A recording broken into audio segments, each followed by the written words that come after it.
It's so difficult to reflect on the darkest times in your life, but sometimes you gotta do that. I was up. I hit rock bottom, but I make no excuses. My behavior on that video is inexcusable. I take full responsibility for my actions in that video. I'm disgusted. I was disgusted then when I did it. I'm disgusted now. I went and I sought out professional help. I had to go into therapy, and go into rehab. Had to ask God for His mercy and grace.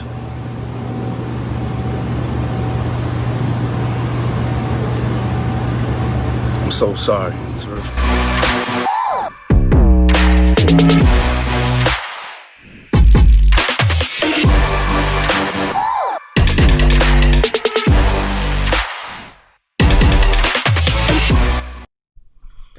Like, share, subscribe, tell a friend to tell a friend. Hit that like button right now if you can. That helps the channel the most. DJ Hamp Stampede, we in the building. Puffy. By now, y'all already know what time it is with boy. The one thing I was thinking about is, remember when he had the Vote or Die campaign? Back when President Barack Obama was running? One thing we generally agree with is that the LGBTQ community largely benefited under Barack Obama's presidency. And, I drew this correlation is because now in 2024, with all these things being exposed, that stuff is not taboo anymore. LGBTQIA plus is not taboo. It's being normalized. So now those men who alleged that Puffy was taking advantage of him or trying to take advantage of him, it's not as shameful to come out and say, yo, this happened to me. Because all these things are accepted now, normalized, There's been a long time where men being able to explore their sexuality was not a thing. I would argue it's still not, but it's much more palatable for men to come out and say XYZ than it's ever been, ever in my lifetime. Ever in history, I would argue. We can talk about the Greeks, right? But I'm talking about us. Women have, or if they like women, they like men, et cetera, et cetera. Men, not so much. But now with things being so normalized, a man to come out and say, yo, this happened to me. You saw with Terry Crews, it was fine, right? When he came out and said it, he got the empathy and the sympathy that should be deserved if you were taken advantage of, regardless of how big and strong he is, right? Men don't even know how to deal with those type of situations when they happen to us, because it happens much more often than you even assume. In terms of we walking through the club, a chick that's feeling you, she might just touch you in an inappropriate place. And oftentimes we just brush it off like, okay, that's just the way of the world, But this is the correlation I drew in terms of Puffy. You got a lot more witnesses coming out now because of where we are in the United States, because of how we operate, because of what is acceptable here. So that's one thing that I wanted to highlight, and I just looked at the correlation between him really pushing the vote for the young people at that time, and then the LGBTQ got a lot of benefits under President Obama, and now we here. And now who's to say it would have happened regardless of Obama? I don't know, but I just know what did happen. It's just the irony in it is one thing I wanted to point out. Like, share, subscribe, tell a friend to tell a friend. Hit that like button right now if you can. That helps the channel the most. We are coming on the air with some breaking news to bring you on the arrest of hip-hop music mogul Sean Diddy Combs, who was arrested at a New York hotel last night by federal agents. Authorities have unsealed Combs' indictment, so we now can see he has been charged with racketeering conspiracy, sex trafficking, and transportation to engage in prostitution. Now, Combs denies all the allegations. The illest charge here, to me, is racketeering. Generally speaking, the feds don't bring that charge unless they got some real conclusive evidence and information.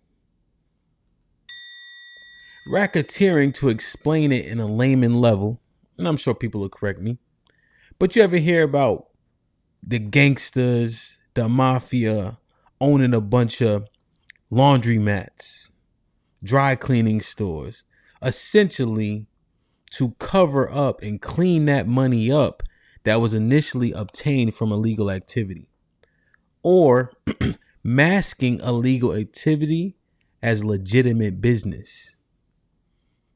So not necessarily Stringer. Stringer was trying to move that money into legitimate business and then get out. This is illegal business being covered up as legitimate, or just using legitimate money as a front for illegal money. Racketeering is a tough charge. I've never seen them bring that, just in terms of trying to do some due diligence in terms of these different charges and things of that nature, unless they have a close rate. And you already know the Fed's closing rate is upwards of 90%. So this is not a joke. Allegations. We've got a lot to unpack here. This is just breaking. We were just able to read this. We have NBC News legal analyst. What we're viewing now is literally after he got arrested, the arrest record was sealed, so we didn't know what the charges were. This is initially a few days ago when it was unsealed. Danny Savalas, who's going through it in real time. Danny, thank you very much. I know it's a lot, but let's just start on these charges. Walk us through just how serious they are. Again, one more time to repeat, it's that racketeering charge, it is sex trafficking, and it is transportation to engage in prostitution. What exactly do those charges tell you? RICO Act's racketeering charges are somewhat difficult to bring. So for the government to bring them demonstrates that they feel they have a pretty strong case. And essentially what RICO charges allege is that somebody corrupted an organization. Could be a company, could be an organization of really any kind. Okay. And they have to allege that there are these. How many RICOs have we seen? If you listen to battle rap, Sue Surf caught up in a RICO. Obviously, you guys know about the YSL. And then you got, what's the boy name from Brooklyn? Oh, I can't remember his name right now, man. But, yo, there's been a lot of RICOing of these hip-hop artists. Casanova. All RICOs. Predicate crimes, at least two, but they don't need to just limit themselves to two, which is why you frequently see in RICO indictments a long laundry list of all of these different alleged crimes that the organization was corrupted by. So that's what you see here. You see everything, all kinds of, dare I say, horrific allegations against Diddy. And so you also see the sex trafficking allegations. Keep in mind that because we're in federal court, general rule of thumb is that these crimes are going to have some interstate element. And you see that throughout the indictment, that these allegations of sex trafficking occurred over state lines. That's the traditional federal nexus. Otherwise, if it was purely intrastate within the state, you would expect these charges to be brought in state court. But you see the... Son, do you understand that? Over state lines open it up to the federal legalities or illegal nature of them, right? Otherwise, it would be within New York State. But the fact that he crossed state lines made it interstate. The Feds now got access to bring those charges. Racketeering charges. You see also the sex trafficking charges, which have as their essence crossing state lines. The charge related to prostitution. Again, you're always going to have that interstate element because we are in federal court. But the RICO charge itself is really the meat of this indictment. It alleges a lot of different criminal activity as the predicates to that racketeering charge. Yeah, and so it sounds, but correct me if I'm wrong on this, like that's crazy. His business empire has a lot to do with this. And I think it's important for people to remember as everything is in limbo. Everything is on the line. If they're saying, hey, racketeering and then the RICO, everything can be brought in at this point, because what did you acquire doing illegal activity? What businesses did you use to cover up the fact that you had illegal activity going on? Everything can be brought into play. I don't even want to name the names. But you got the Ciroc, right? Just to name one. He had the De Leon, man. Recently, as 2022, he was listed as a billionaire. I mean, this is a man with a serious business empire, in addition to what you may know him as just his music career. Does that play in with a conspiracy charge, a racketeering conspiracy charge? The racketeering, the organization is the charge. You seized on Right. exactly. Several decades ago, in about the 70s, Congress got together and said, how do we combat organized crime? Because criminals are basically taking organizations. Yeah, man. You saw this primarily first happening with the mafia, right? How do you get as much done as possible when you initially bring a charge? Especially a federal charge. You have to have all your ducks in a row.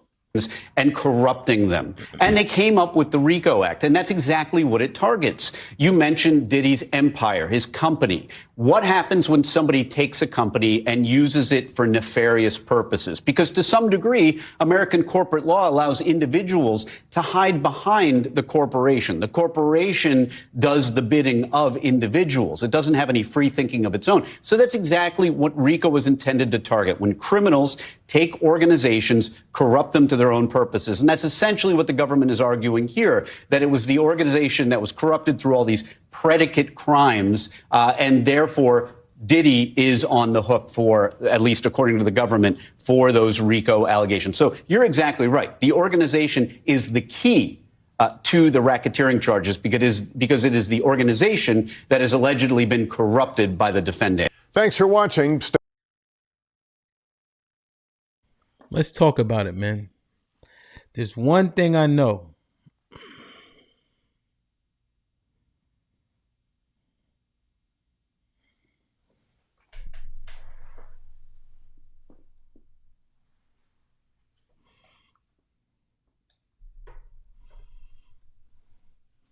Let's talk about it, man. There's one thing I know. Diddy has been accused of a whole lot of stuff.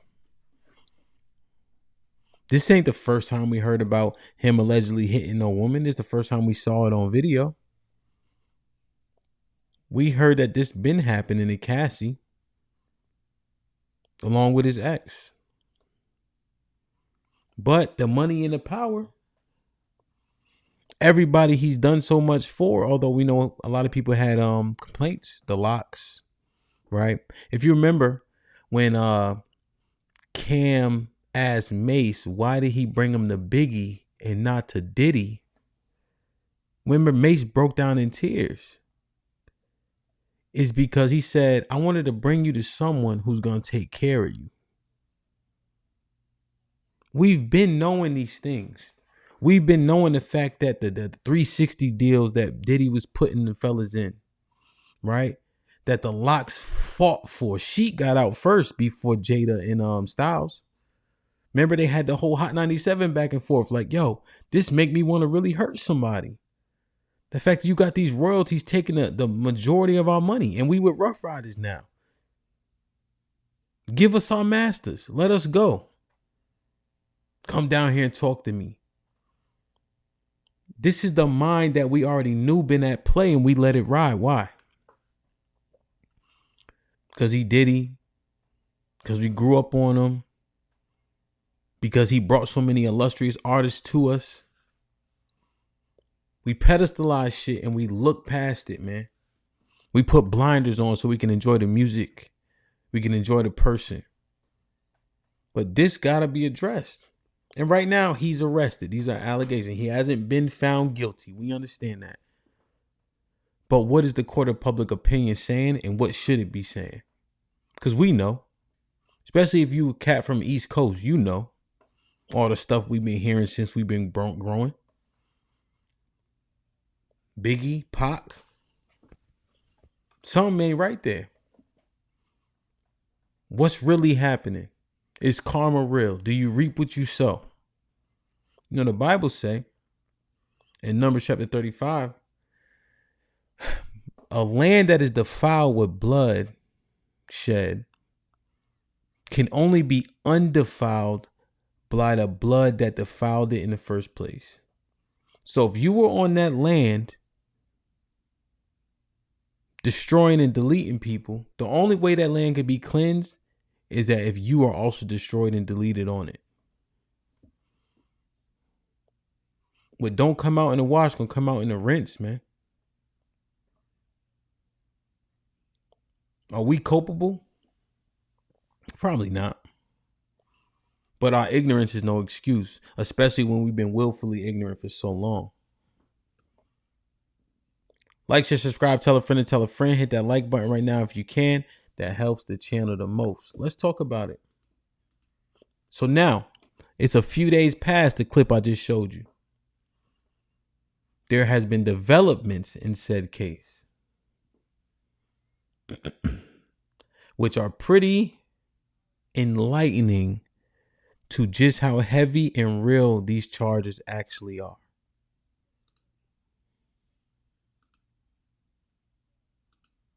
And Sean Diddy Combs, the music mogul, being held without bail after pleading not guilty to a host of charges, including sex trafficking and racketeering. We do have complete coverage. We're going to start with NBC's Chloe Malas. Hey, Chloe, good morning. Hey there, good morning. Sean Combs is behind bars after a federal judge denied the music producer's request to post a $50 million bail. The judge siding with prosecutors who argued that Combs is dangerous and poses an ongoing threat to the community. And authorities say additional charges have not been ruled out. But we do have to warn you, some of the details here are disturbing. Federal prosecutors say hip-hop mogul Sean Diddy Combs used his power and business empire to carry out a long and shocking list of crimes for years, from sex trafficking and forced labor to kidnapping, bribery, and obstruction of justice. Do y'all see where this is going? Do y'all understand the magnitude? They didn't even mention flight risk. He's dangerous. He's dangerous. He's a danger to the community because of the abuse of power. Flight risk is what you usually hear with rich people. Oh, they could leave, they could jump the country, etc., etc. That's not even what was mentioned. Between at least 2008 and the present, Combs abused, threatened, and coerced victims to fulfill his sexual desires, protect his reputation, and conceal his conduct.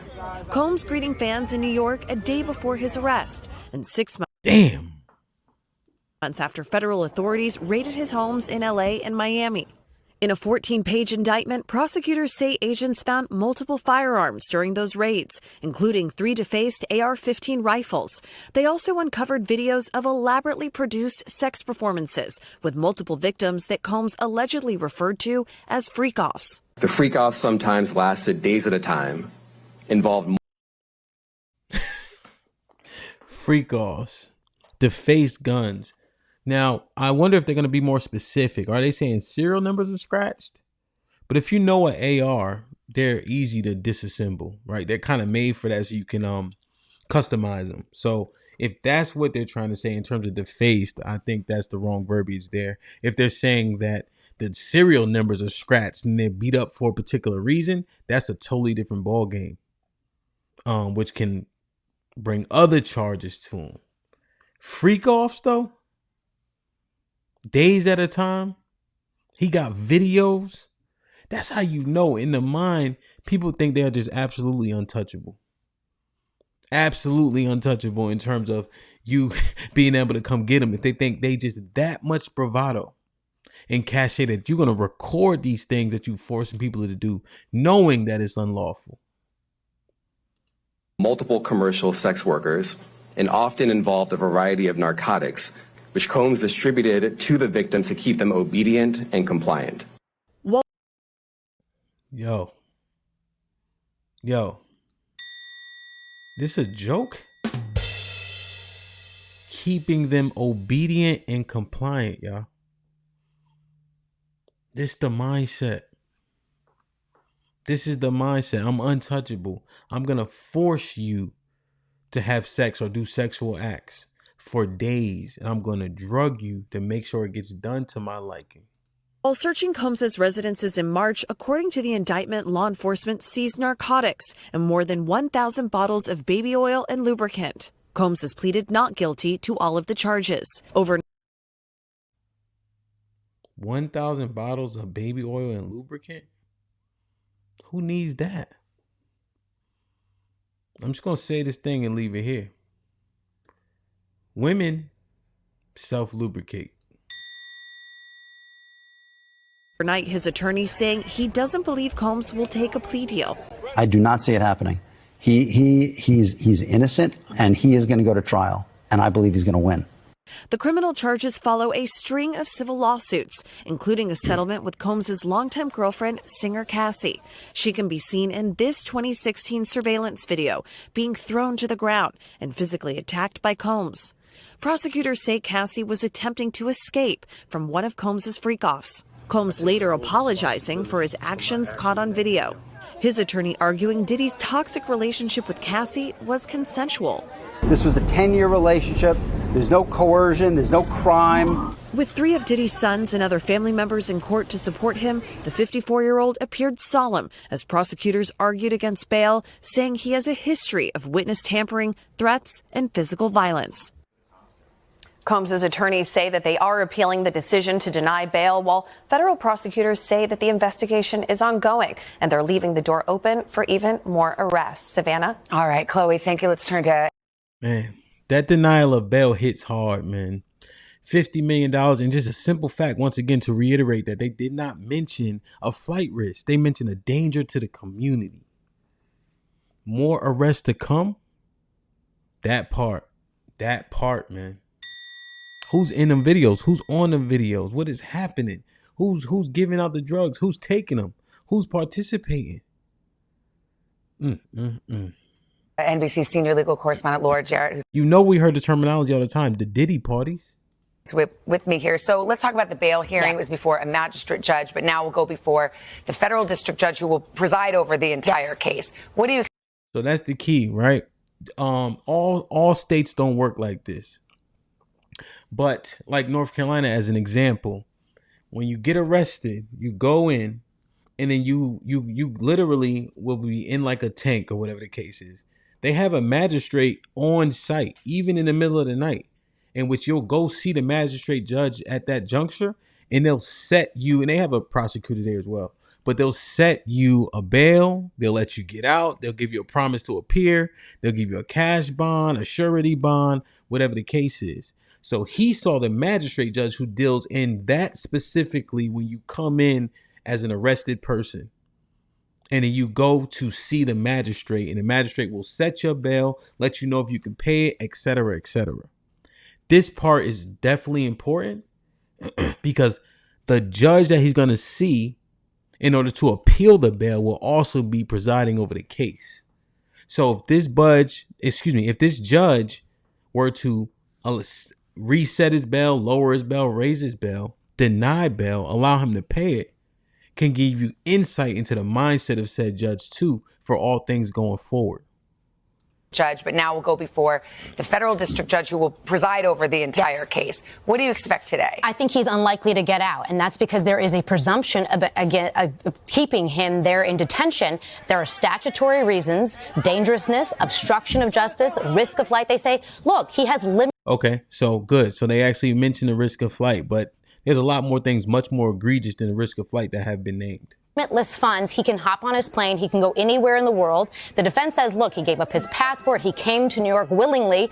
But then in court there, the prosecutor said even in his hotel room when he was arrested, they found drugs. Now, he hasn't been charged with that, but it just shows you, I think, that there are sort of a stew of issues going on here. And it's going to be hard for him, I think, to overcome that presumption today. Well, prosecutors really laid it, not just in the indictment, but then submitted, and we saw it publicly, this bail memo that really lays out some of the more details, evidence, alleged evidence against Sean Puffy Combs. And so what did you glean from that? I mean, are we talking about multiple victims potentially? And it sure seemed like there are employees or people associated with Sean Combs who are ready to testify against him. That detention memo says that they talked to... What I tell you guys in the beginning, people aren't afraid as much anymore, right? Things have been normalized. So the things that people would be embarrassed about you exposing, those things are accepted.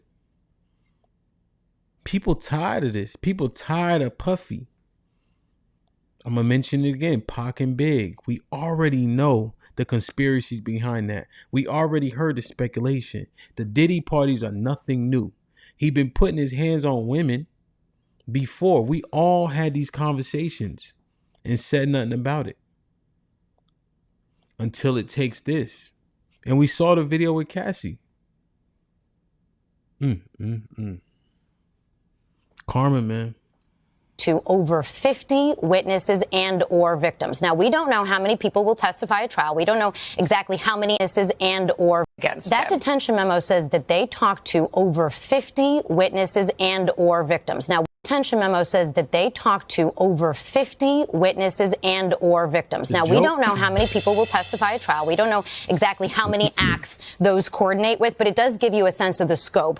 They obviously got their hands on not only the drugs and all the weapons, but they have other cooperators, at least as it appears to that indictment, because they're talking about the business enterprise, knowing a lot about how the business works. So we'll see what comes out of it today, but I think it's pretty clear that they have a mountain of evidence. Obviously, he, though, maintains his innocence. Okay, Laura, thank you very much. We'll be watching. Thank you, Laura, for the information. We have it all at our feet. I played the video of the apology. The apology was siloed to the video with Cassie, right? And I get it. You're not going to expose the fact that you had many more victims. Your conduct was unbecoming, taking advantage, leveraging your power. And I don't even know if he's an outlier. People leverage their power even at lower levels, right?